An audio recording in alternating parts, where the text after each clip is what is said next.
Who knows what evil lurks in the heart of men?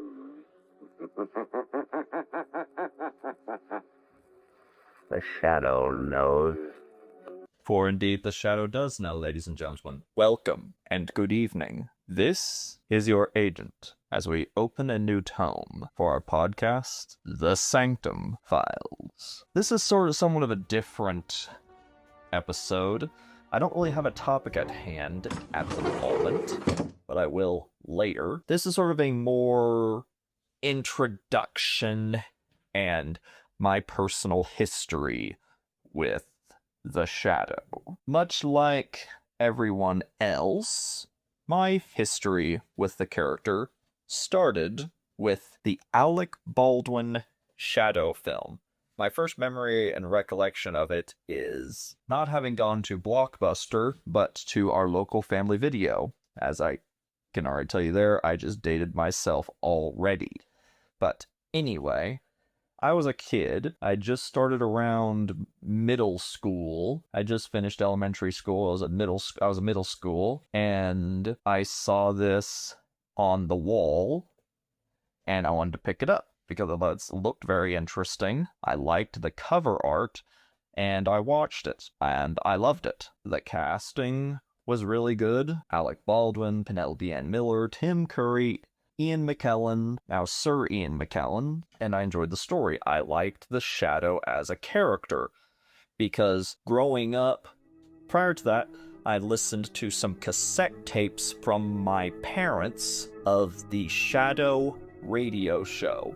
The one I can remember most vividly is the episode The Shadow's Revenge. That is a Brett Morrison episode, I believe. I listened to that a lot until I had ran the cassette tape out and couldn't play it anymore. And then shortly after that, as I got older, I started reading the comics. First issue I can vividly remember picking up is issue 1 of DC's The Shadow Strikes, and then just sort of reading from there. And from there getting into the pulps themselves. The first 2 I can vividly remember reading and picking up were both from my local library, were the Shadow Sanctum books. At the time they were called Nostalgia Ventures. It was the Shadow Sanctum Books Volume 7, The Third Shadow. And I devoured that story and I enjoyed it immensely. Now, to be fair, it's been a few years, more than a few, since I've read that story. But for me, that's the one that sticks out to me most fondly, or the one that has stayed with me. The second one that I had picked up was Volume... I can't tell you off the top of my head, but I can remember the story because of the cover. It was the Voodoo Master, and it really was that striking cover, this red shadow with holding his 45s, his pistols, and then reading the story, and then finding out that that painting on the cover played a part of the story. The Dr. Rodel Mokino's Red Room, and his haunting, echoing laugh as he starts firing his guns in the room, and his thugs can't tell where the shooting's coming from, and Mokino ends up turning the lights on, and the red lights go off, and normal lights come on, and the shadow is clad completely all in crimson, and he had used Mokino's Red Room against them. And then from there, I've just been reading the pulps ever since. I will put a link in the description to this video. I've been doing some reading of some of the various Shadow Pulp stories.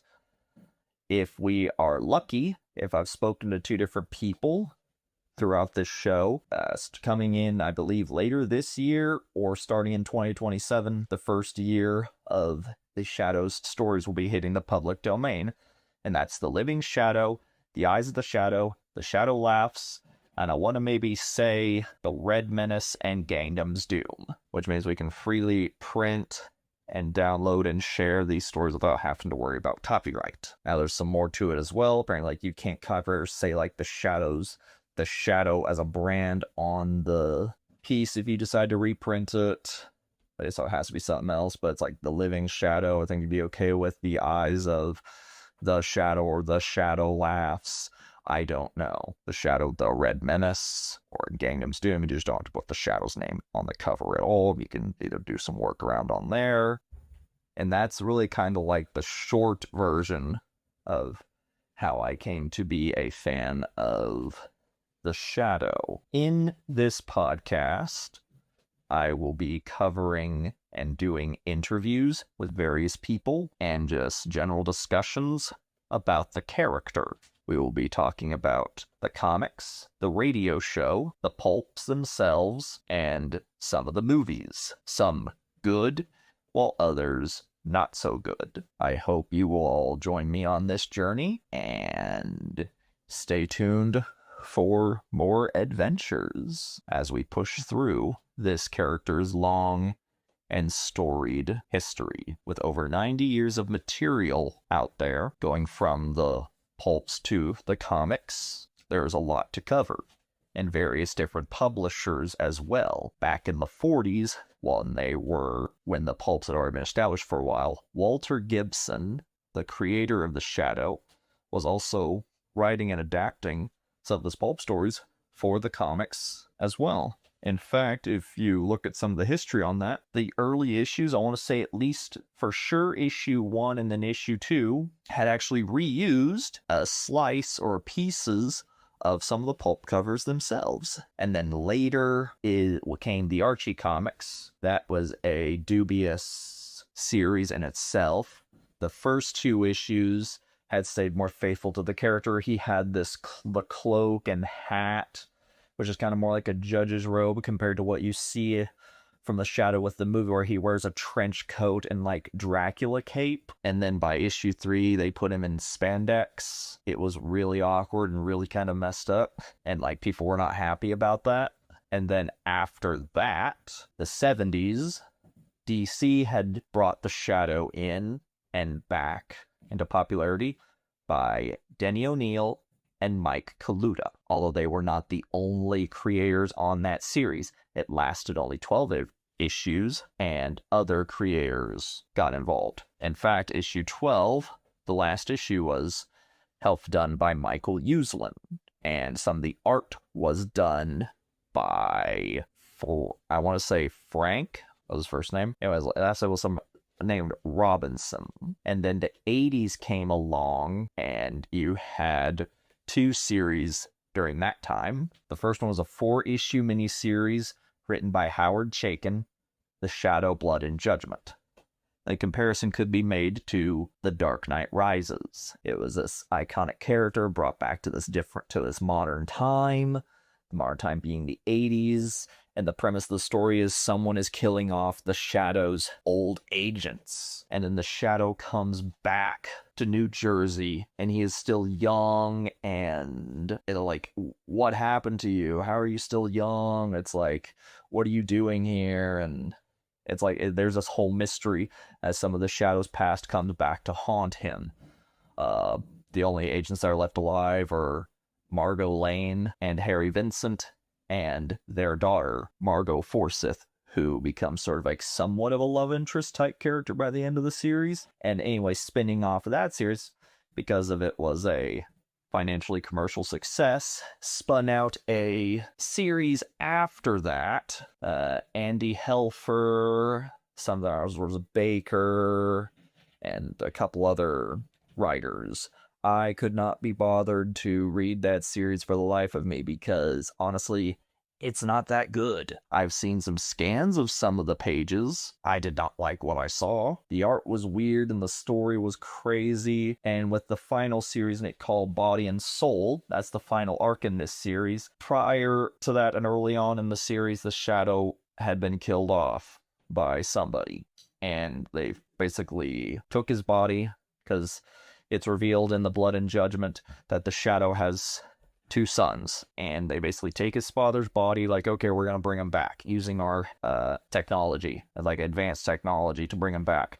His body is shot up and damaged heavily, and so the only thing they can do is basically cut his head off and then stick it on a robot body. Think like RoboCop, because that was probably a big movie that had come out during the time. I don't know exactly when RoboCop had come out, but you get the influence. And then people were not happy with that series, and then DC eventually lost the license. Marvel came in and did only one graphic novel, one comic book of the series, The Shadow, 1941, Hitler's Astrologer.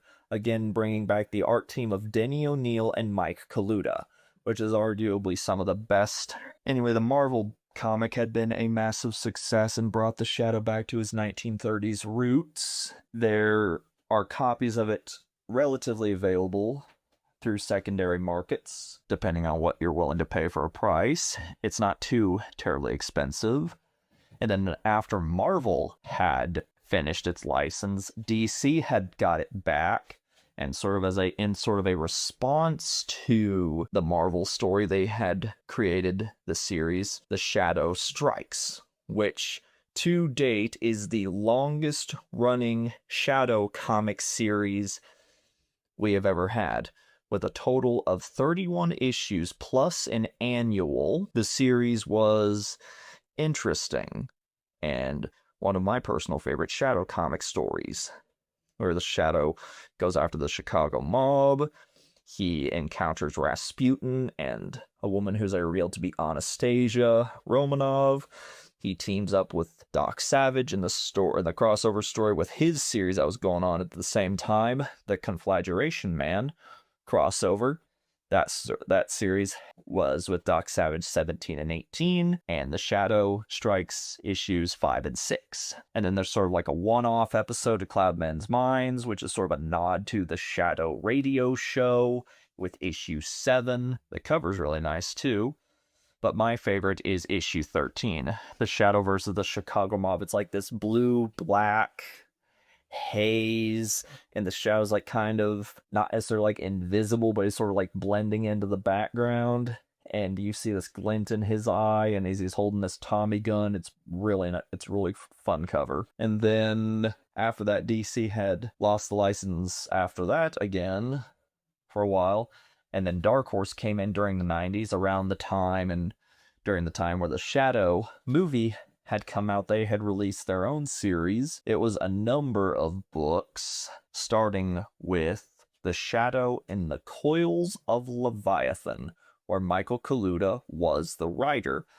There was a 2-issue comic adaptation of the movie. Then there was The Shadow Hell's Heatwave, a 2-issue Shadow Doc Savage crossover, a single one-shot where the Shadow meets Dark Horse character The Ghost, and later there was a crossover with The Rocketeer, but because of licensing and naming reasons, they didn't say outwardly that it was the Shadow, but if you looked at artwork from the image, you would clearly know and tell it was him. There was also a cameo by Doc Savage and a couple of his aides as well. And then eventually after Dark Horse, you have Dynamite Comics with some of the best Alex Ross cover art that you are ever likely to see. If they ever did a bunch of Shadow reprints, if they ever decide to get around to it, they should contact him. He should be like the new version of the new Jim Steranko, because how Steranko had published some of the pulp paperback covers. He had done the pulp paperback reprints in the 70s, the Bantam and Pyramid. He had done a number of their covers. Alex Ross should kind of do the same thing. Dynamite's run has had a bunch of highs and a bunch of lows. It started with the Fire of Creation with Garth Ennis, and then the series just sort of went crazy. There's a reintroduction to the character called the Light. It was this nun wearing this bright, this white attire. Apparently that was a character callback. I don't know quite for sure, because again, I never could be bothered to read the series. Go back to this arc in the 80s run, Shadows and Light, where the character was the Light. Call back to that. The Shadow made a guest appearance in one other series called Noir, and then Masks. The Shadow was involved in a bunch of team-up books as well. Justice Inc., which was a time travel crossover story between the Shadow, Doc Savage, and the Avenger, to a Matt Wagner drawn story, or no, Matt Wagner wrote the series. Matt Wagner would later write and draw a later Shadow comic, The Shadow, The Death of Margot Lane, which was kind of the somewhat pseudo swan song of the Shadow. There are many. There's a one-shot that was done with Dynamite, The Shadow over Innsmouth. It's basically a crossover between The Shadow and H.P. Lovecraft, and there's a story there. I'm not going to go much into it, rather see if you want to experience that and read it for yourself. Yeah, I talked about The Shadow, Death of Margot Lane and mentioned it. Matt Wagner's The Shadow Year 1, and then a few one-shots here and there. A lot of different variant covers, and that's just sort of kind of just how it petered out towards the end. After Dynamite, it's no one is currently holding the Shadow comic license, but Dynamite did do a few reprints of some of the Shadow comics. They did trade reprints of the 80s Baker Shadow run for whatever reason. That's, again, the series that wasn't very good. That was the RoboCop Shadow at the end.